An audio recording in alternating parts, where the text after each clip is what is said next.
Want to Radio Fire and going down with Mahogany Brown. Want to welcome Mr. Kenny Ebron. He took time out his day to talk about what he's doing in the community.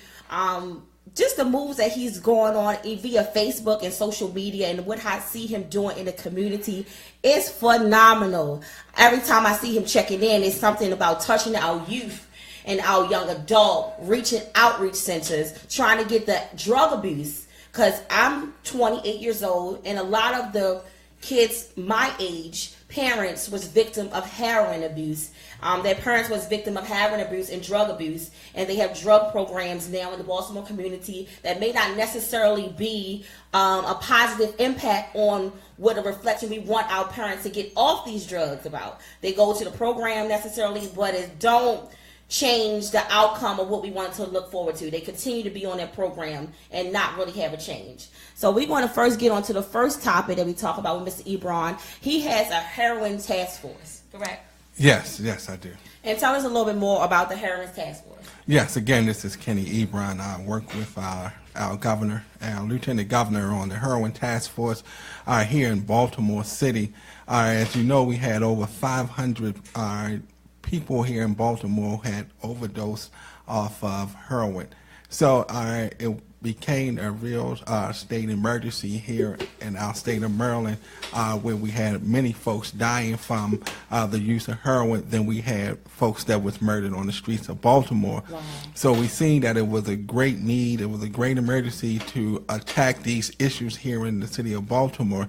My job is to work with the young children that's coming up, that's going to be out there soon. So my thing is to make sure that I keep them on the right track and move them in another direction, that they're not headed in a direction where it would lead to self-construction.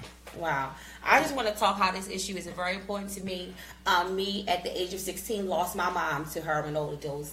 It was a very traumatic situation for me, and I was found out that the reason why she was not saved is because the other heroin addicts did not want to call the police and be exposed for their behaviors as well. So they let her stay there, and she died in the East Baltimore community. So I've been a victim of the heroin, and one thing I've learned about individuals on heroin is they think that they're doing the drug and it don't necessarily affect their family, but it affects the whole community. Oh yeah, it do. The new drug that they have out here now is called fentanyl, but it's one that's way newer than that now. It's another type of drug that they use for you think it's heroin, but it's some type of drug that they use for sedating elephants. Wow, so it's that strong. Yeah, so this drug is a 50-50 chance of you coming back. And just talking to a few addicts, they just love that ride. It's like this is the high that they've been looking for. So they take the chance of a 50-50 of coming back. So it's to them, like I talked to one, it was like, if I don't come back, then I didn't really lose anything. I wasn't doing anything with my life. Try it again. You know, so if I don't come back, then it's good. I didn't got rid of my addiction. A lot of times we did drug testers on the people for heroin, and we wasn't finding a trace of heroin in their system at all. Wow. This was just this fentanyl that was in their system, or some type of sleeping dose medicine that was in their system. So explain to me this, if you know the side effects of fentanyl. That's I know down Lexington Market we make fun of it, but it's a very present in our community. We visually see it going down Lexington Market, a well-known market in the Baltimore community. Everyone's leaning over. Is that a result of fentanyl, or is it more of the Molly of zoning out and not being aware of exactly what you're going on in your surroundings? It's another substance. It's a chemical that they use to wean the person off of heroin. Okay. But they also mix it. Okay, the Suboxone program. Yeah, something like that. Right. Okay. And they also mix it with heroin, so that caused a lot of the nodding. I also see usually I see them getting younger and younger drug abusers. Maybe maybe it's just more of aware in the community. Molly is a big thing that's going on in the community where they're popping Mollies or E-pills, all forms of drugs that is affecting our community. Yeah, that's a whole different universe. Okay. What's happening with that is that just talking with one of the judges at the drug treatment program. I mean, at the judge, one of the judges at the drug court. What he was stating that they would put these kind of people on probation, and they would still go out and commit another crime because the addiction of it. The addiction is so greater than the addiction of heroin. Wow. So it's nothing out there right now that could say, okay, we're going to cure this illness, and it's nothing there right now to do it, but to go cold turkey with it. Wow, okay, so cold turkey. So with the heroin task force, are you generated towards proactively not preventing the younger generation, or is it leaning towards the generation that's already on it and how to get them off of heroin? It's leaning towards the ones who have not even experienced it. Prevention. Yes, it is. Okay, so what's some good prevention topics, or what's some good prevention measures we should go about with our children to not get them interested in heroin, into drugs, and get a more positive effect on them? What exactly is the heroin task force doing, or what can I recommend to our viewers to I guess implement them prevention tactics? It's almost like you rather see a sermon than hear a sermon. So when you have young folks that haven't even went down that alley, you are showing them that side of that world. Even with just doing a field walk with the children in the after-school program. Wow. Just to see this is how life could be if you go down this alley. To go on field trips at some of our funeral homes in our communities, or just talking having some of our doctors that's come in that talks about folks that had OD, parents who come in who lost their children from overdose as well. So people really get to see how it really affects not just that person who OD, but how it affects everybody around them. So this is a very sensitive subject. We all know, we laugh and we joke about that one junkie aunt or that cousin that get high, but it's a real serious issue that's happening in the Baltimore community. I think is one of the greater issues that brought down the quality of Baltimore and what we stand for. We can't necessarily move in a positive direction unless everyone on my timeline, on my Facebook, on your timeline, on your Facebook, know an individual that is using drugs, know an individual that maybe experimented with drugs, or an individual that's going through a drug situation and proactively even jumping in and trying to intervene or thinking of prevention tactics. So do you have any recommendation for someone that sees someone abusing drugs and want to step in and help, but just want to come in a positive way? Yeah. One of the greater ways is to really you can't beat them upside the head, say get right, do right. It just doesn't work. It's something that they need to do on their own or want to do it. It's like if they're not ready, then they're not ready. Okay. But when you place a child in front of them, their sons, their daughters, or their grandkids, and place them in front of them and let those kids speak to them from the heart, then that changed the whole respect of it. Okay. That person then see that they need to get themselves together. Right. That they want, and I mean, they got to get it together. Reality is right there. So this is more powerful than our NA meeting or going to any drug treatment program. Myself, I've been clean for over 30 years. Wow. And only because I heard a story of a person who came into I was incarcerated, and that person came into the prison and they told me and a group of people of how they was out there on drugs and they was selling their children toys and clothes and selling the food stamps, and the kids wasn't able to eat. And that then touched at my heart that I had to change, and I've been changed since then. So it's just really just a taste of reality is what folks need. All right. Thank you so much for everybody that's tuning in. We are talking about heroin in the community. It's a heroin task force. But my motto on my show is each of us need all of us. It takes a whole village to intervene, to prevent, to step in, to say something. That friend, popping mollies, that's a very strong form of drug. Fentanyl is another form of drug. The friends that chasing Suboxones, and you think you go about it because you don't want to judge, but you can possibly save a life. On my show, I talk personally about me. I am a victim of a parent who died on the streets of Baltimore. I lost my mom at the age of 16, and I was distraught to heroin. And I wish I had this conversation to kind of interject and talk to my mom about how can I proactively get her actions that was affecting not just herself, but my family and also our greater community. Yeah, it's just really it's a mindset. When you hear a person say, this person killed my brother and I'm going to kill them.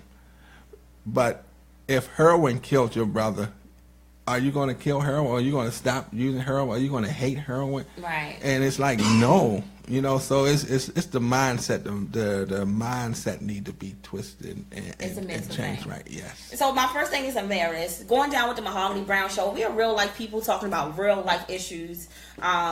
And the issue that we decided to talk about today is just drug abuse in the Baltimore City. If you want more information, you can reach Mr. Kenny Ebron himself, and he can get you help on preventative ways to prevent in the community, outreach programs for the community. And thank you so much for tuning in about that segment. But we're going to move on because he also has another topic that's dear to my heart that I want to talk about. And that's about the Miss My Father Walk. Okay. Yeah, we started out with a program last year called I Miss My Father, and the program was based on children whose fathers was murdered in the streets of Baltimore. And the children would come together and comfort each other. And it's almost like it was like a support group. And they would come together and talk about how they dealt with this day and that day. It was every month that we would have it. So they would come together every month and just talk about how they cope with a lot of things, different issues. And it's like we couldn't jump into it because you had to let them process. Right. We're not there. This is the issues that they are dealing with.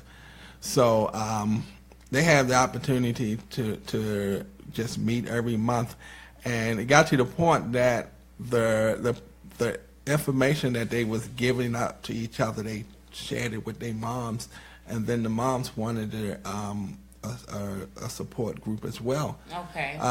But we didn't have the schedule for it. We didn't have the place for it as well. Okay. To actually make that happen. But it's a great program that could be done here in the city of Baltimore because Baltimore had went to another level when you just dealing with 5 months out of a year, and we already up to 130 murders in the city of Baltimore. I was just about to reach the numbers of 130 murders in the city of Baltimore, and I believe that we ended 2016 with about 399 or 300 in the 300 mark. Yeah, within 300. In the 300 mark. So that's 400 plus children, maybe in the city of Baltimore. 600 if you're dealing with 2 children for each father. Just imagine. Let's just visually imagine 600 children in Baltimore City now without a father. And that's like I said, each of us need all of us.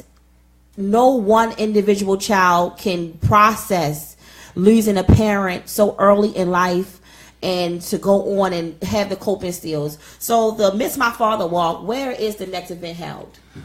This is the first time doing it. Okay, the walk. So we're looking for people to participate in this walk. Again, this is children whose fathers have been murdered on the streets of Baltimore. So we don't have a set of what year it happened, but we just want to bring all the kids together. But we asking for those whose fathers who've been killed when they was a child and now they're adult.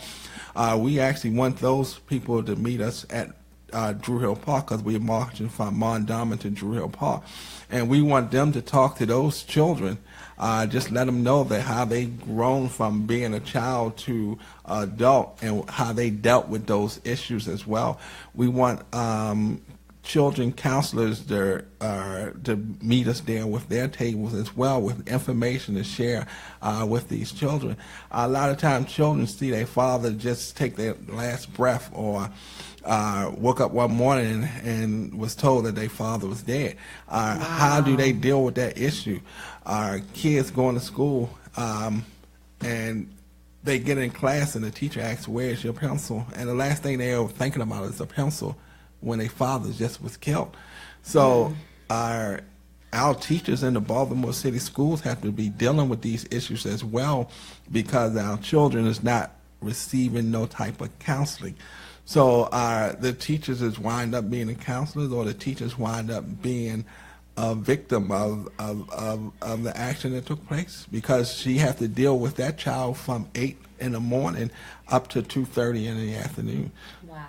So it just doesn't, when that trigger pull and kill that person, it just doesn't affect the person that it killed. It affects the community. Okay. So as a community as a whole, like I said, my motto is each of us need all of us. If you know a victim or a child, the mother that you can reach out to that may not have the resources, or she's just emotionally drained from having to raise a child alone because she lost the child's father to an act of violence in the Baltimore community.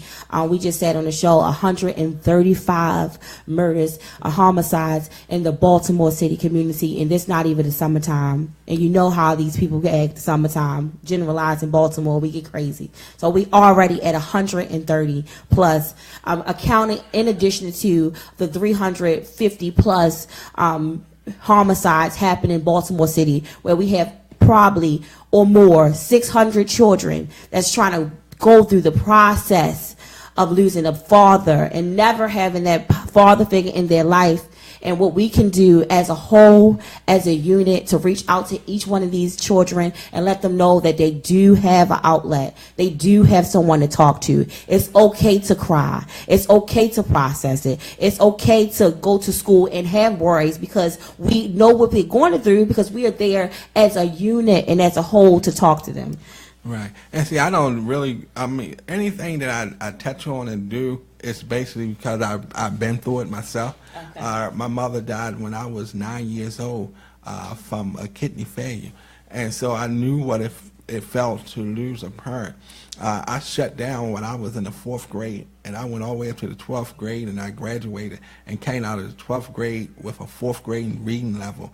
And I had to start back over school all over again. Wow. So I know how it affected children. So that's why I am so involved in reaching out to helping out children. All right. I thank everyone that's been tuning in thus far. We talked on a lot of traumatic issues, heroin abuse in the Baltimore community. I'll miss our father walk. Miss My Father Walk. Can you just give her a day, because we're about to go into a commercial break, a day where everyone in Baltimore, if you're on my timeline, this show is not about me and what I'm doing and what I stand for. This is about saving the Baltimore community. So can you tell us more about the day, about the walk, and then we're going on a commercial break? Yeah, the date of the walk is June the 17th. It's the day before Father's Day. We're going to be meeting at Mondawmin Mall at 10 o'clock a.m. and we'll be leaving from Mondawmin going into the Drew Hill Park. We are still working on where the children will be able to receive hot dogs and hamburgers and chips and drinks once they get into the park with all that information as well. We are still looking for mentors as well for these children. We will do a background check on the men who are participating in being mentors for these children as All well. right, thank you so much.